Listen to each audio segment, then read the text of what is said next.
మారు మనసు అనే శక్తి గల మనసు మనకు ఉంటే ఖచ్చితంగా మనము తుడిసి వేసి మళ్ళా యేసు క్రీస్తు వారిని వెంబడిద్దామని ప్రభు చెప్తున్నారు. ఇప్పుడు ఈ చెవులని మరలా సరి చేయాలి.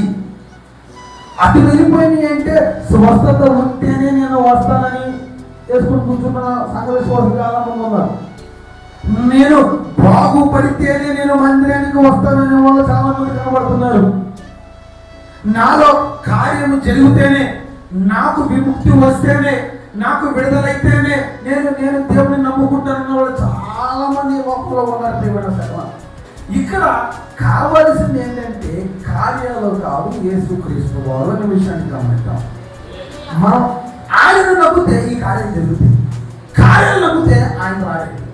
నేను అర్థమైంది సత్యత మళ్ళా చెప్తున్నా, స్వస్థతలు నమ్మితే ఆయన దోష రాసినట్టు కింద లెక్క, ఆయనను నమ్మితే ఎన్ని నాకు వచ్చాయి. అంటే మన ఫోకస్ విధానము ఈ ఆదివారం పరిశుద్ధాత్మ దేవుడు ఏం చెప్తున్నారంటే చూడవలసింది స్వస్థతలు కాదు కానీ యేసుక్రీస్తు వారిని.